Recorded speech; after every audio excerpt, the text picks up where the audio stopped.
নমস্কার, from kitchen USA থেকে আপনাদের স্বাগত। আশা করি আপনারা ভালো আছেন, সুস্থ আছেন, আনন্দে আছেন। আজকে আমাদের চ্যানেলে যে রান্নাটা দেখাবো সেটা হচ্ছে মাছের গঙ্গা যমুনা। সাধারণত এটা কই মাছ দিয়ে হয়। আমরা ইন্ডিয়াতে কই মাছ দিয়েই এটা করেছি। গঙ্গা যমুনা, একদিকে টক একদিকে ঝাল, এই জন্য এটার নাম গঙ্গা যমুনা এবং খুব টেস্টি। কিন্তু এই আমেরিকায় কই মাছ তো সহজে পাওয়া যায় না, ইন্ডিয়ান মার্কেট থেকে, ইন্ডিয়ান গ্রসারি থেকে আনতে হয়, সেটা অনেক দূর। তারপরে যেহেতু খুব সাপ্লাই থাকে না, এই মাছগুলো কবে এসেছে তার ঠিক ঠিকানা নেই অনেক সময়, সেই জন্য সহজে বা প্রতিদিনে খাওয়ার মধ্যে এখানকার ইন্ডিয়ান মাছ থাকে না। এইখানকার মাছই আমরা খাই, যেগুলো সাপ্লাই বেশি থাকে, বেশি দিনের সংগ্রহ করা নয়। তাই আমি বারামুডা মাছ দিয়ে যে মাছের গঙ্গা যমুনা বা টক ঝাল করছি। আসুন আমরা কিভাবে এটা করছি। যদি আপনাদের ভালো লাগে তাহলে আপনারা লাইক দেবেন, সাবস্ক্রাইব করবেন, কমেন্ট দেবেন। তো সেটা করতে আমার যেটা লাগবে সেটা হচ্ছে এই যে বারামুন্ডি মাছ আমি হলুদ আর নুন দিয়ে মেখে রেখেছি। তারপরে লাগবে আমার একটা টমেটো, যেহেতু মাছের পরিমাণটা কম সেহেতু ছোট একটা টমেটো নিয়েছি। তারপরে নিয়েছি ধনে পাতা, তারপরে নিয়েছি সর্ষে বাটা। এই সর্ষে বাটাটা আমি ডাইরেক্ট দেব না, এটা আমি ছেঁকে দেব। আর ফোড়নে দেব কালো জিরা আর শুকনো লঙ্কা। আর মশলার মধ্যে লাগবে অল্প হলুদ, যেহেতু 4টে মাছ, হাফেরও কম হলুদ। তার সঙ্গে 1/4 টিস্পুন আর কি হচ্ছে রেড চিলি পাউডার, আর একটু রঙের জন্য 1 টিস্পুন কাশ্মীরি লঙ্কার গুঁড়ো। এটাই হচ্ছে মশলা। আর সর্ষে বাটাটা মশলা। এই সর্ষেটা আমি কাঁচা লঙ্কা, একটু হলুদ আর একটু নুন দিয়ে এটাকে গ্রাইন্ডারে ঘুরিয়েছি। আর আমি কাঁচা লঙ্কা দিতে ভালোবাসি, কম মাছ হলেও আমার 6-7টা কাঁচা লঙ্কা আমি গোটা দেব। এই হচ্ছে আমার উপকরণ।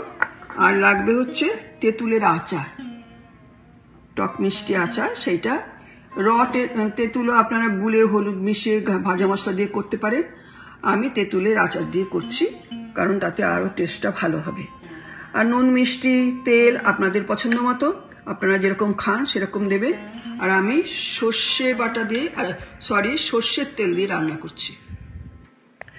ফ্রাই প্যানটা বসালাম, সর্ষের তেল দিয়েছি, সর্ষের তেল ধোয়া বেরোচ্ছে। এখন আমি ফোড়নটা দিয়ে দিচ্ছি কালো জিরা আর শুকনো লঙ্কা।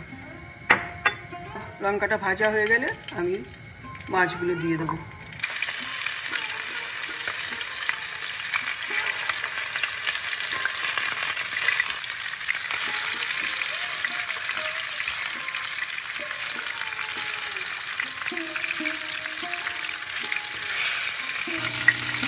মাছটা ভাজা হয়ে গেছে। এখন আমি ওই হলুদ, শুকনো লঙ্কার গুঁড়ো আর কাশ্মীরি লঙ্কার গুঁড়োটা জলে গুলে দিয়ে দিচ্ছি। মাছটা একটু সেদ্ধ হওয়া দরকার। টমেটো দিয়ে দিলাম।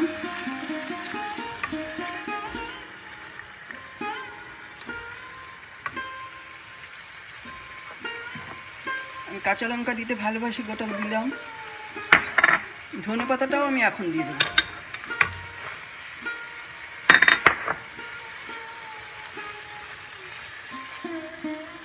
মাছটা ভালো করে সেদ্ধ হয়ে যাবে।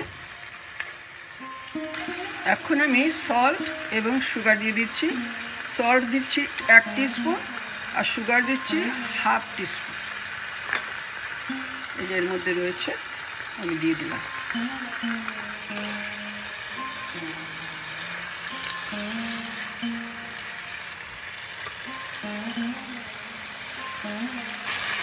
মাছটা একদম যে মশলাগুলো দিলাম সেই ঝোলটা একটু শুকনো শুকনো হবে।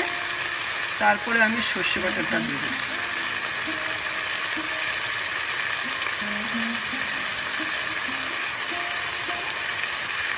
শুকনো শুকনো হয়েছে, তেল বেরিয়ে গেছে। এখন আমি সর্ষে বাটাটা ছেঁকে দিয়ে দেবো। এখন আমি সর্ষে বাটা এটা ছেঁকে দিয়ে দিচ্ছি।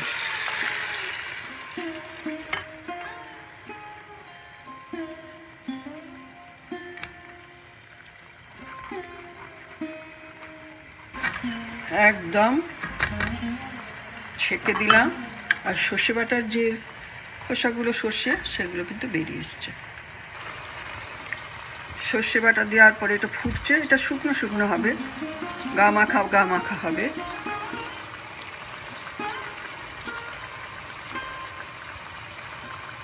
আমার সব কিছু দেওয়া হয়ে গেছে, শুধু নামাবার আগে আরেকটা পিঠে আমি তেঁতুলের আচার গুলিয়ে দেবো। আমার মাছটা হয়ে গেছে, শুকিয়ে শুকিয়ে এসছে, অল্প মাখাই থাকবে। এখন আমি একটু সর্ষের তেল দিয়ে দেবো।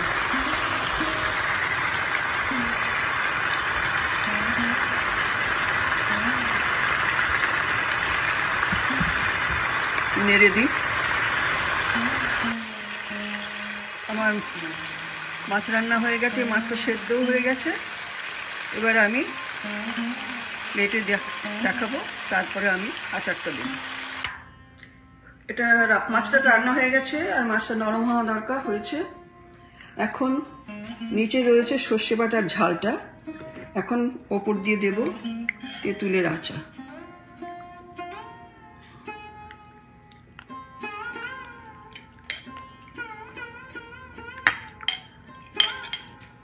এটা আচারটা ও পিঠে যাবে না, এক পিঠে থাকবে।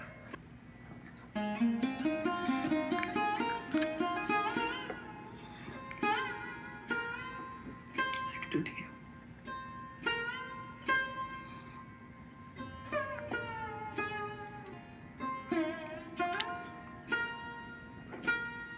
হয়ে গেল মাছের গঙ্গা যমুনা, একদিকে ঝাল একদিকে টক। যদি এমনি তেঁতুল দিয়ে করেন তাহলে তার মধ্যে একটু মশলা মিশিয়ে নেবেন, নুন মিষ্টি জিভে ভালো লাগে এমন একটা টেস্ট করবেন, আর হচ্ছে একটু ভাজা মশলা দেবেন। আর আমার এটা আচারটা রেডি আছে সেভাবে, সেই জন্য আমি আচারটা দিলাম। আপনারা আচারও দিতে পারেন, তৈরি করেও দিতে পারেন। খুব ভালো খেতে, দুদিকে দুরকম স্বাদ। আর আপনাদের ইন্ডিয়ায় তো কই মাছ পাওয়াই যায়, বড় বড় কই মাছ হলে ভালো হয়। কই মাছ দিয়ে করবেন, খুবই ভালো লাগে। এটা একটা নাম করা মাছের আইটেম ইন্ডিয়াতে। হৈমন্তী এখন টেস্ট করছে, ও টেস্ট করে বলবে কেমন লাগছে। একটু টেস্ট করো তো হৈমন্তী, মাছটা সেদ্ধ হয়েছে? দারুণ হয়েছে, দারুণ হয়েছে, খুব ভালো হয়েছে, খুব ভালো। বারামন্দি দিয়ে খুব ভালো হয়েছে। আপনারা করে খাবেন, হ্যাঁ, আমাকে জানাবেন কেমন লাগলো। হৈমন্তীর ভালো লেগেছে, ওর এখন সামার ভ্যাকেশন, ওকে এখন আমি পাবো। আমাদের রান্নাটা হয়ে গেছে। প্রতিবারের মতো রান্না শেষ হলে আমরা যে আনন্দের ভাগগুলো নিয়ে এখানে, সেই আনন্দটা আপনাদের সঙ্গে শেয়ার করি। আজকে আমার খুব আনন্দের দিন। আমি স্কুলে যাকে পড়িয়েছিলাম, আমার ছাত্রী কাকলি বন্দ্যোপাধ্যায়, সে এখন আমেরিকায় থাকে এবং অনেক বড় কাজ তো করে, অনেক লেখাপড়াও শিখেছে, অনেক ডক্টরেটও। আর ও সেতারে আমেরিকাতেই কাকলি বন্দ্যোপাধ্যায়কে চেনে না এমন কেউ নেই। আমার গর্ব যে কাকলি আমার কাছে পড়েছে, এবং ও সেটা স্বীকার করে। ও আমাকে আজকে ওর প্রোগ্রাম আছে যাওয়ার জন্য বলেছে। এবং যখন ও খুব ছোট ছিল তখন তো ওকে পড়ানো আমার শেষ হয়েছে, আমি তো তারপরে কোথায় জানতেও পারিনি। আমেরিকাতে এসে ওই আমাকে সেই চিনে বার করেছে। যাই হোক, যে সেই অনুষ্ঠানে আজকে যাব। কাকলির বাজনা আছে, আরও শাস্ত্রীয় সঙ্গীত আছে, তবলা আছে।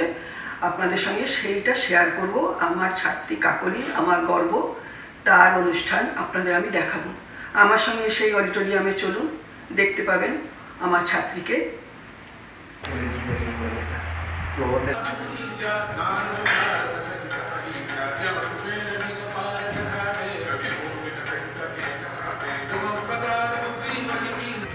Dr. Kakali Bandyopadhyay ji is an accomplished sitarist. She was trained initially by Vidushi Kalyani Roy and later by Pandit Indranil Banerjee. As we know, Pandit Indranil Banerjee is a disciple of Baba Alauddin Khan Sahib. And also she learns from Pandit Tejendra Narayan Majumdar ji. She taught Indian classical music at Emory University for 17 years and has composed music scores for multiple plays and documentaries, including one on India produced by Andrew Young.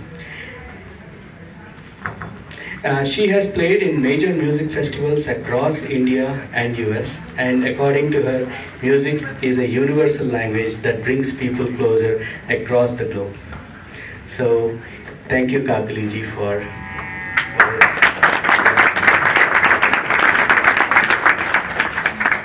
helping us in